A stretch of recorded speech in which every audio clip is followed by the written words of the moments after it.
Hey guys, and welcome back to Mummy Cooks Homemade. This is the third instalment of the Frugal But Hearty series.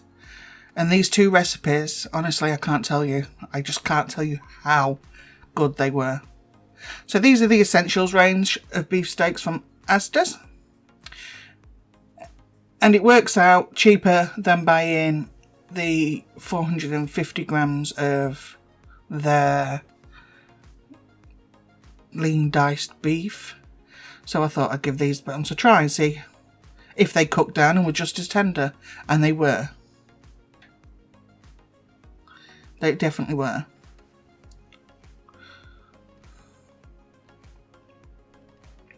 So there's minimal goes into these next two recipes. So first the meat.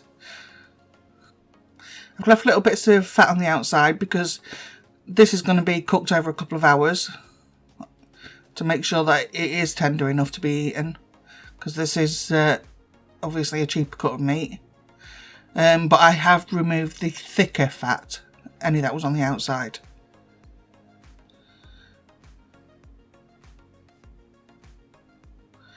There you go, that thicker bit there, look. That even that knife was struggling with. And that's a sharp knife. That's my Thor. So yeah, putting that in there and trying to cook it down would have made no difference. It'd have still been another piece, look. It'd have still been rubbish. So stuff like that has got to come off.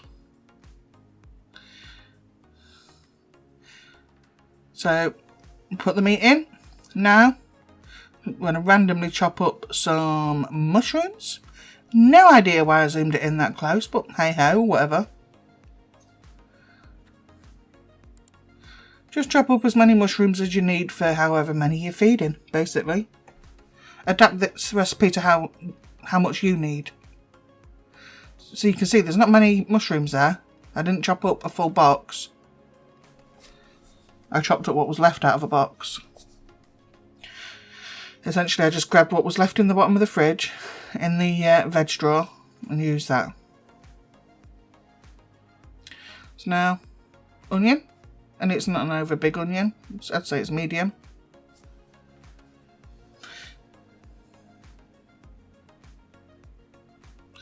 That goes in. Some carrots.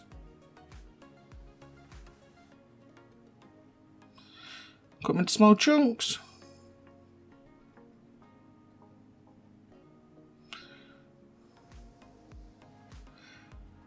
So as you can see, not a lot is going into this. I had 4 carrots left that day and I thought, well, it'll bulk it up. There's nothing better than carrots cooked in gravy. It is so, so nice. And that is it.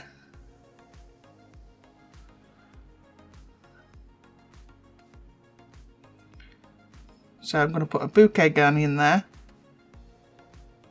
I don't actually remember taking that out. Some all-purpose seasoning.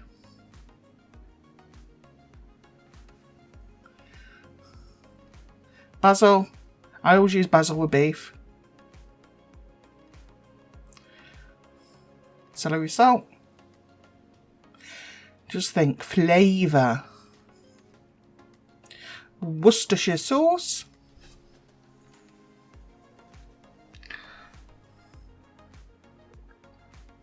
And that's beef stock powder. So you can use a stock cube if you want. That's fine. But I like this. It's got quite a good depth of flavour, whereas a stock cube I don't think has really. I found that on Amazon, by the way. And the chicken one I use is on Amazon as well.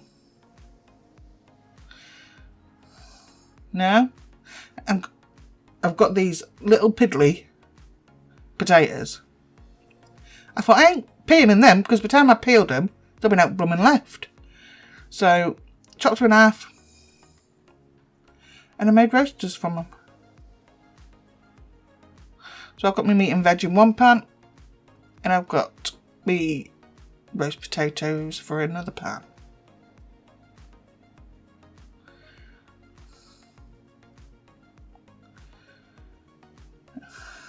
They're not cooked, I've just coated them in my usual seasonings.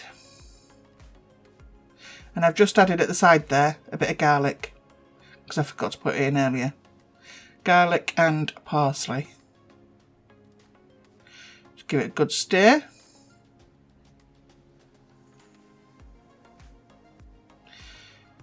You can, of course, either thicken this later with corn flour, or you can add a little bit of gravy granules, should you wish, even though you've got that stock powder in there.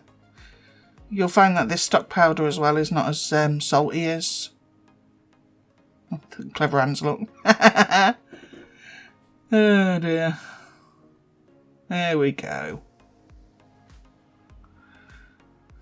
I'm sure I had a lid for this, you know. Oh well. There's me with the roasters. Once they've cooked, all I did was cover them with some garlic oil, put them in the oven, and how lush really do they look.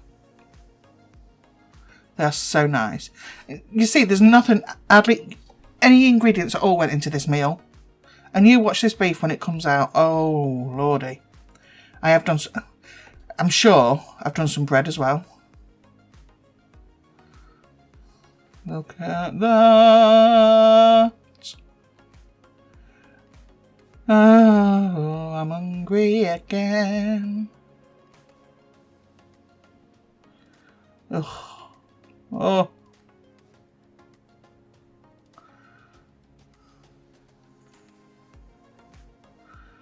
Num num num. As I was saying about bread, I've usually got crusty bread and butter on hand, but obviously you don't have to have that as part of your meal if you don't want it. But we're bread and butter fans in this house, and when it comes to any sort of stew or like this beef casserole here, you've got to have that crusty bread and butter to dip in it. So this was easy and cost effective meal one. And this did 4 of us.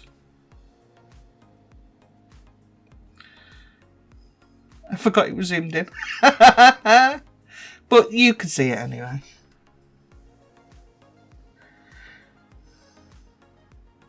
There you go. Now, tell me, how good does that look? There we go. There's the bread. So that is the frugal meal number 1. For 4 of us, that cost about £5. So about £1.25 each.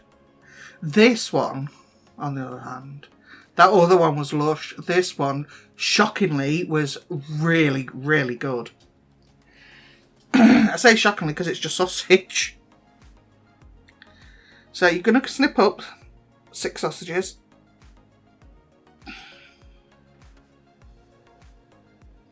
Do as I tell you now, snip them up.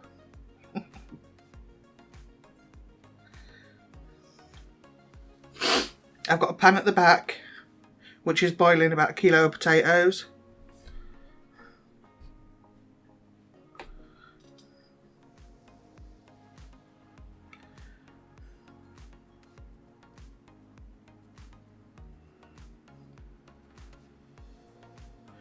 So chop them sausages up, get them in. You're going to cook these until they're cooked.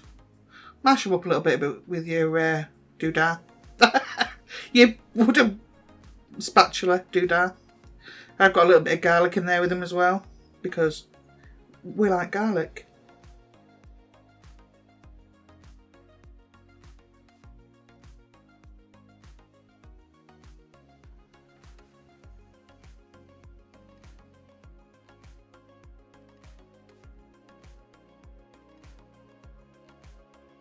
Just adding a little bit of oil. These are pork and apple, these sausages. That's the flavour that I used. So like I say, just cook them until they're cooked through. And then scoop them out, put them into that pie dish. And then you're going to do the onions. I'm just pointing to that to remind myself to tell you about the potatoes. And the dish that I'm using. That's an enamel dish. Family size pie dish. So that's them cooked through.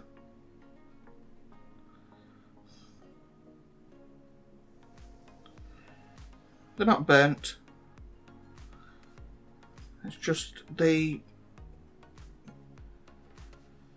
put a drop of water in to get that flavour up off the bottom of the pan. And I'm trying my best not to touch the bottom of the pan too much with that metal thing. So drop more oil in. And then you're going to cook these onions after you've stabbed them like that. You cook them onions until they are really soft. You want a good 10 minutes or so. Don't have it on high heat, turn it down to a low heat.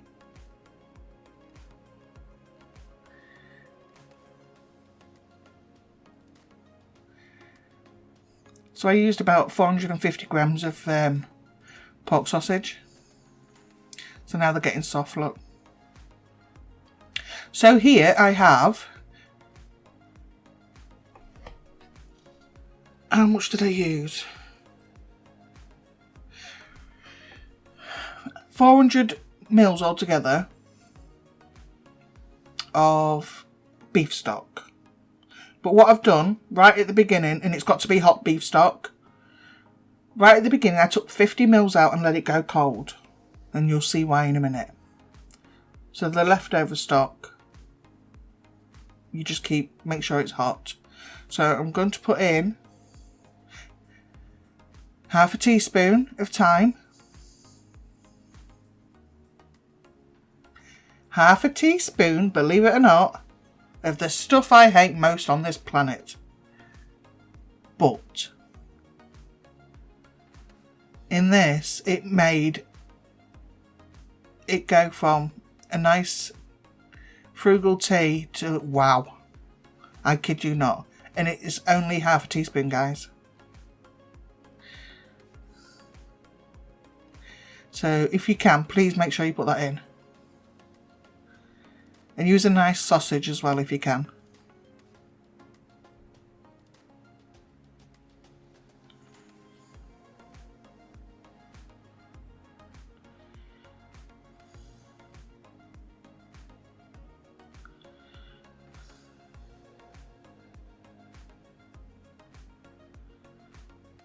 So, what am I going to do next?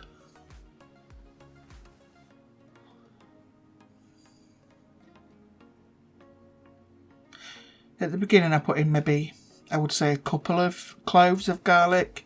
You want more, you like more, you put more in. Or if you don't like it, leave it out. See, I'm putting some pepper in here because I'm adding beef stock. Well, consommé. Beef stock consommé. The one that was seen in the first video. So you're going to pour that in at this point.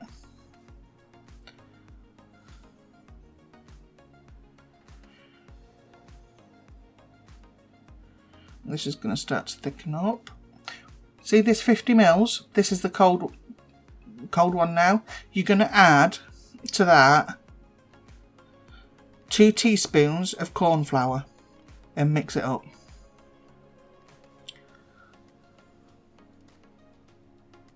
Just 2 teaspoons is more than enough.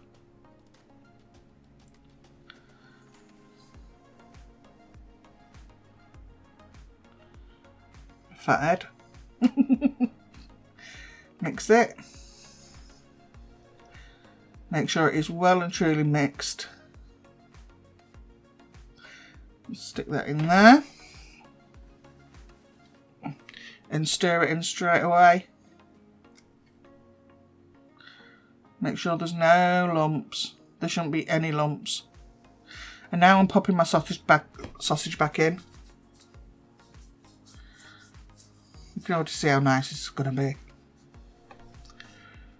And I am not cleaning out that pie pan neither. It's staying as it is because the same mix is going to go back into it, so I'm not washing it out just for aesthetic reasons. My potatoes are just finished cooking, so I've turned them off.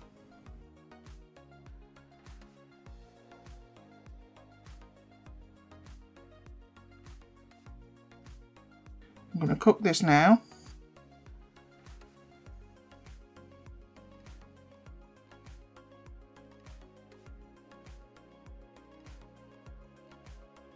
until it thickens up.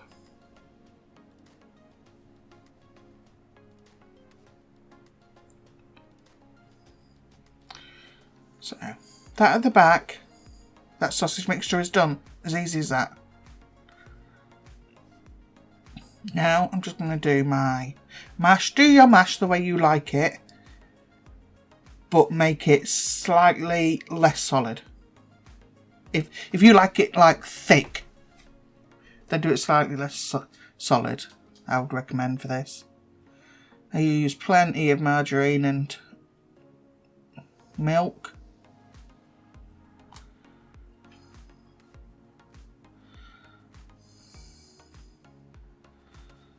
I actually struggle with mashing things now because of my back of my arms, but I didn't have a lot of choice this night because Steve had took Caitlin up to see the comprehensive school or the academy that she'll be going to, and they went for a look round. I would say here, add in as much cheese as you want to add in. So I did, and I put plenty in. This cheese is a must. This cheese is a must. If you need the vegan or the lacto cheese, by all means, but cheese is a must. This pie wouldn't taste the same without it. Now I've used mature cheddar.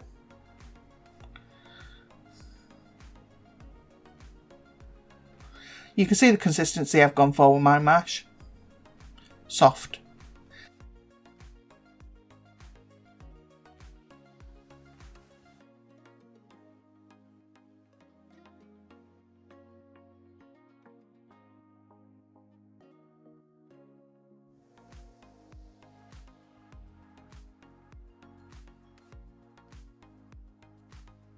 Honestly, I just can't tell you how nice this was. So, use a slotted spoon. As you can see, I'm letting some of the gravy drip out, but not all. You can see it is in the bottom of that pan, look. Now I had to hold off on this meal, so instead of baking it at like gas 5 for half an hour, I turned mine down to 2 and it was in the oven for about an hour, and I was a bit worried actually that it might dry out, but it didn't. It was lovely. I even saved some gravy thinking I might need it later, and again I didn't. Don't mean I didn't use it, but it didn't need it.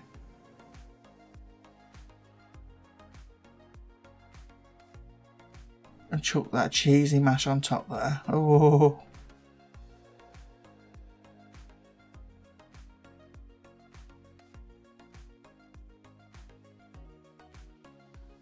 Like I say, once you've got the mash on and you're ready to cook it, and everyone's there waiting for the tea, in the oven, half an hour. Make sure that the cheese that you put on top, yes, there's more cheese, is nice and bubbly. And everything is piping hot. I'm looking for more potato. Because we're just that greedy.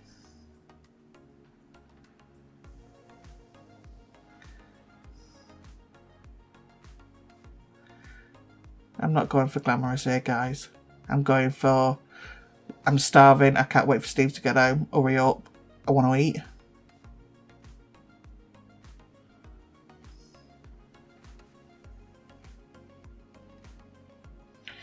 That's gravy that's left over. I just put into a gravy boat, and it was there in case it was needed. Because I figured it might dry out a little bit, you see, cooking for all that time while he was up at the school. But like I say, it didn't.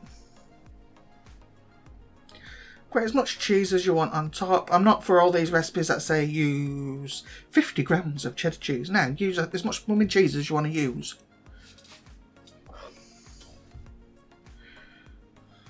My dog was waiting for the chunk at the end.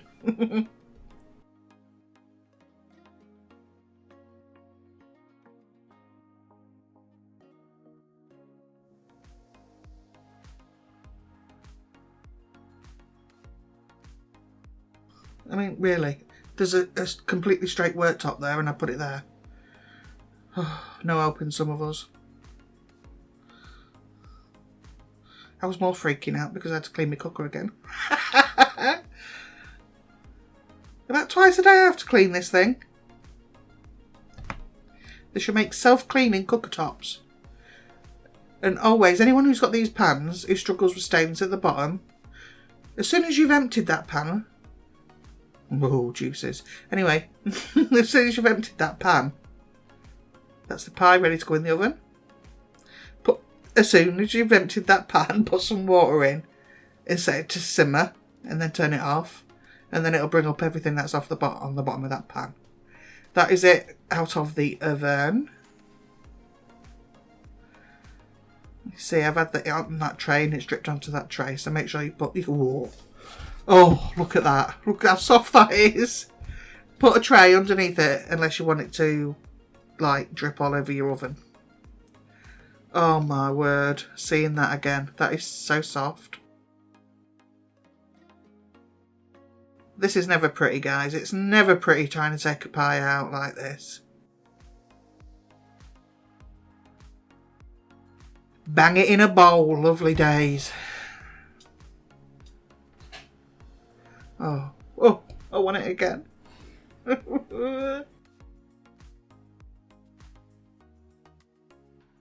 Even Steve was surprised how good this was.